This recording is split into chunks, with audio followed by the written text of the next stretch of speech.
Then Carmelo's mother stands, not in protest, not to object, but to read something from a folded piece of paper in her hand. Her voice shakes. "We never meant for this to go that far. But the truth is, we panicked. We were scared of what our son could lose. That doesn't make it right. We know that now." The courtroom holds its breath. Even the defense team looks blindsided. This wasn't part of the plan. Karmelo doesn't lift his eyes. His face is blank, but his hands are trembling. The judge raises a brow. "Is this an official admission of guilt, ma'am?" The defense attorney jumps in fast. "Your Honor, we request a recess, but the damage is done." The crowd outside, glued to the live stream, erupts on social media. Tweets flood in. "Did she just confess? On record. This case is over. Lock them up." If Karmelo knew, he's finished too. Inside, the court is adjourned temporarily. But everyone knows this wasn't just a hearing, it was a turning point. And now the question burning through every screen in America. If your parents confessed to murder in open court, could you forgive them? Or would you walk away forever? You're sitting in the overflow room,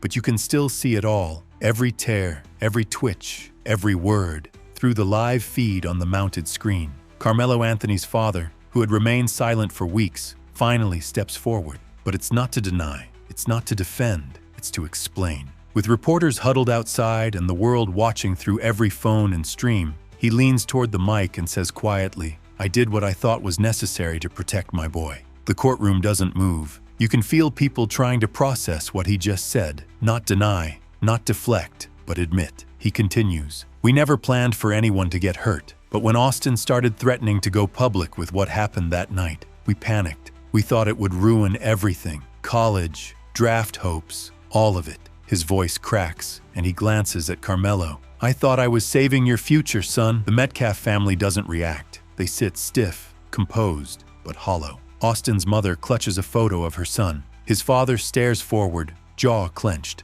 Suddenly, the prosecution springs up and requests a full transcript of the father's statement be entered into evidence. The defense panics again, whispering furiously, trying to walk it back. "He was emotional. That wasn't an admission, but it's too late. The court has heard it. The world has too." Outside, headlines light up. "Father confesses to protecting Karmelo. Panic or premeditation?" Parents' words could seal their fate, and now everyone's wondering the same thing. If saving your child meant destroying someone else's, where would you draw the line? You're staring at the listing now. $30 million. A modern fortress tucked into the hills, marble floors, glass walls, a luxury car collection still visible in the driveway from old Google Earth captures. But this isn't just a real estate deal. It's a retreat, a scramble, a sell-off. The headlines don't mention foreclosure, but insiders close to the investigation say the sale was immediate. No brokers, no negotiation. Just a cash buyer through a private firm and a quiet wire transfer that moved fast. Too fast for a family that was supposedly unaware of the indictment coming. Court documents suggest the sale happened 48 hours after the parents received notice that text messages had been retrieved from a deleted iCloud account. Texts between Karmelo's parents discussing how to handle the Austin problem, make it go away, and clean things up before the cops show up. The prosecution called it the smoking gun. The home had once been flaunted as the reward of sacrifice, a dream mansion bought after Karmelo's earliest endorsements. He even posted videos giving tours of the home, calling it where the plan came together. But now the videos are gone, scrubbed, private. The Metcalf family's lawyer called the move cowardice wrapped in granite and glass. When asked whether they believed the house sale was an attempt to hide assets ahead of a conviction, he simply replied, "People don't run unless they're scared of where they're standing." Meanwhile, protesters have begun showing up outside the property, some holding signs that read, "Money can't wash blood," and "Justice greater than wealth." Others chant the names of past victims, linking this moment to a wider movement about power, privilege, and accountability. And now people are asking, if the house is gone and the money's moving, what do the Anthonys know that the public doesn't yet? You're seated in the back row of the courtroom when the prosecution clicks to the next slide, and everything changes. On the screen, a blurred screenshot from an iMessage thread. now enlarged for the jury. The text is simple, chilling. From Carmelo's mother's number. He leaves the house at 4:15. No cameras on 6th. Do it there. Another message minutes later from Carmelo's father. Handle it. Just make sure it's clean. There's no gasp in the room, just stunned silence. Even the defense attorney, who had been furiously objecting to previous exhibits, doesn't say a word. The courtroom deputy shifts uneasily in her chair. One juror rubs their temple like they can't believe what they're reading. The DA doesn't dramatize it. He doesn't need to. He simply states, "This is what premeditation looks like." He continues laying out the timeline. The texts were sent one day before Austin Metcalf was killed. The path described in the message matches the very street where Austin was last seen walking before being fatally stabbed. And most damning of all, the phone used to send them was wiped clean just 2 hours after the murder, but recovered from a cloud backup the Anthonys didn't know was active. Carmelo's father looks down at his hands. His mother stares straight ahead, expressionless, but blinking far too often for someone unaffected. The judge calls for a short recess. As people stand, you hear whispers. If this is real, they're done. Why would you put that in writing? And now, even neutral observers are asking, if this level of coordination is proven in court, can the Anthonys even argue they weren't involved in the planning? Would you believe in their innocence if you read those messages yourself? You're outside the courthouse now, watching as the Anthony family exits under a sea of cameras. Their legal team surrounds them like a human shield, but it does little to muffle the chaos. Protesters shout, reporters hurl questions. One woman sobs behind a barricade, holding a faded photo of Austin Metcalf taped to a cardboard sign that reads, "Justice for Austin." Carmelo's mother doesn't say a word, but her eyes flicker when the cameras capture the moment. His father briefly stops, looks out into the crowd, and offers a quiet, almost whispered, "We're sorry." It's unclear who he's speaking to, if anyone. Inside the courtroom just moments earlier, the judge had confirmed the trial will proceed without delay. The prosecution now has more than digital evidence. They have motive, message logs, and public sentiment swinging rapidly in their favor. This is no longer a question of who did it, the DA said. It's a question of how far it went. And now, reporters aren't just circling the case. They're dissecting the family's fortune. Headlines explode across the internet. Anthony estate scrutinized after indictment. Luxury assets could be seized if convicted. It's no longer just about guilt, it's about consequence. Millions on the line, a son's legacy on trial, a family name that once inspired awe now whispered with suspicion. Back at the Metcalf home, sources close to the family reveal they received a letter. No media access, no camera footage, just a plain white envelope with a shaky signature and 5 handwritten words. "We never meant for this, but can that ever be enough?" And now, the public is wondering if this is what remorse looks like. Why did it take an indictment for the apology to come? Would you accept it? It's no longer just about guilt, it's about consequence. Millions on the line, a son's legacy on trial, a family name that once inspired awe now whispered with suspicion. Back at the Metcalf home, sources close to the family reveal they received a letter. No media access, no camera footage, just a plain white envelope with a shaky signature and 5 handwritten words. "We never meant for this, but can that ever be enough?" And now, the public is wondering if this is what remorse looks like. Why did it take an indictment for the apology to come? Would you accept it? Legal analysts say the apology might be admissible in court. If so, it could backfire. Because a handwritten admission, however vague, can be construed as partial guilt. And now the question rises like smoke in every discussion. If you could read an apology from the people who planned your child's death, would you even open the envelope? You're in a luxury real estate office uptown, where whispers fill the glass-walled boardroom. The $30 million property owned by Karmelo Anthony's parents has just been quietly listed. There's no press release, no social media posts, just a name scrubbed from the title and a price tag that screams desperation. Sources close to the deal reveal the home is being sold under duress, not because of the market, not because of debt, but because legal counsel advised it could become a liability if the court orders asset freezes or victim restitution. It's a race to liquidate, one insider claims.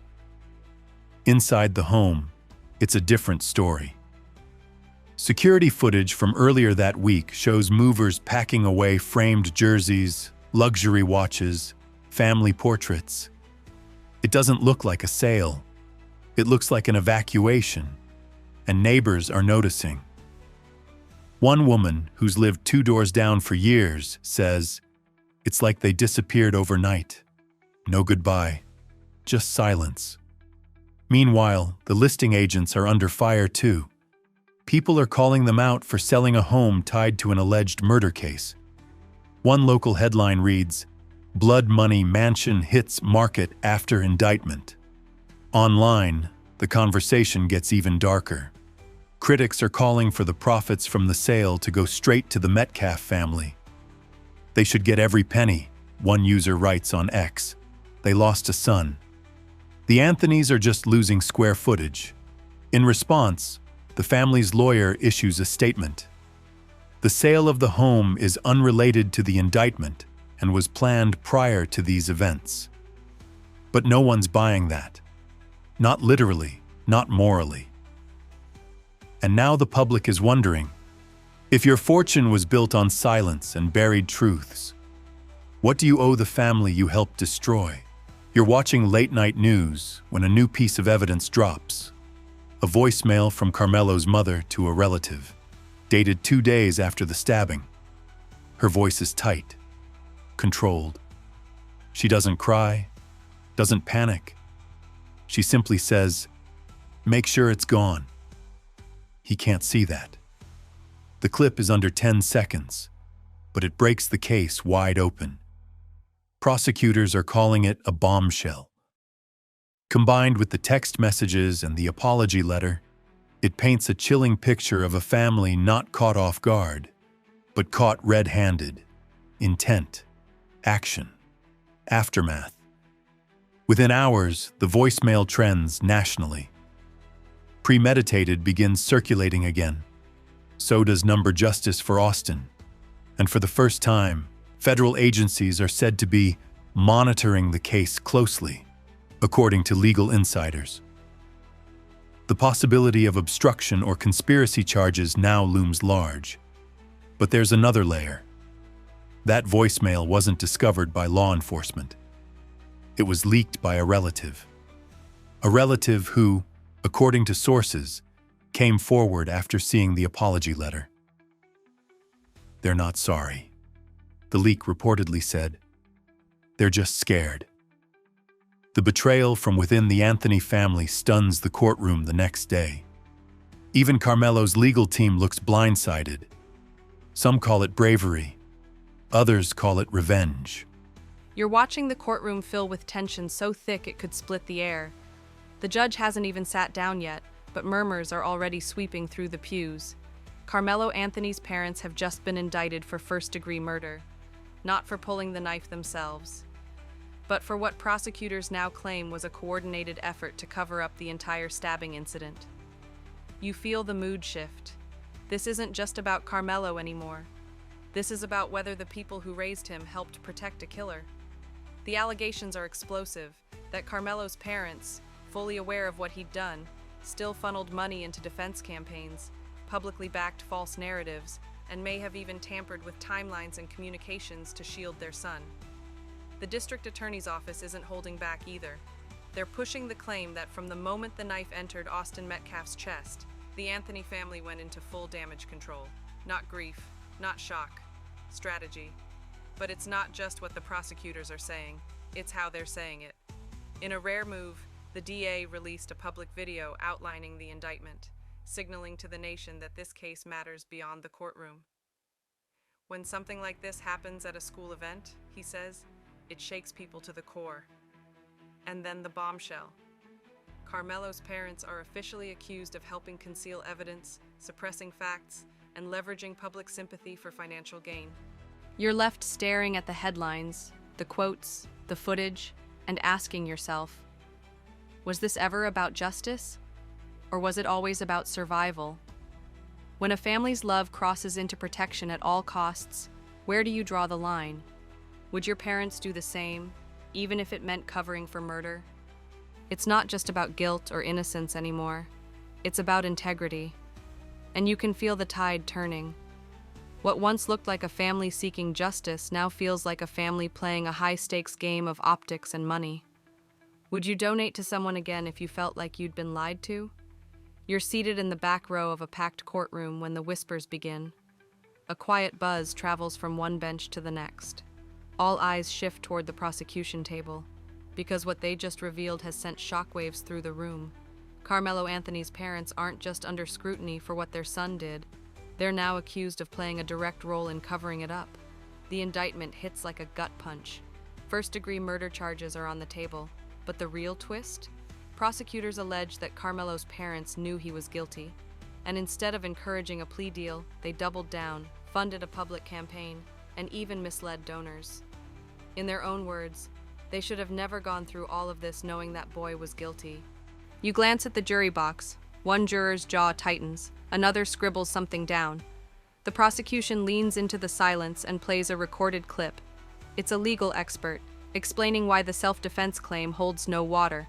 Even if Austin pushed him, even if he punched him, stabbing someone in the chest with a knife, that's not self-defense. That's lethal escalation. The mood darkens.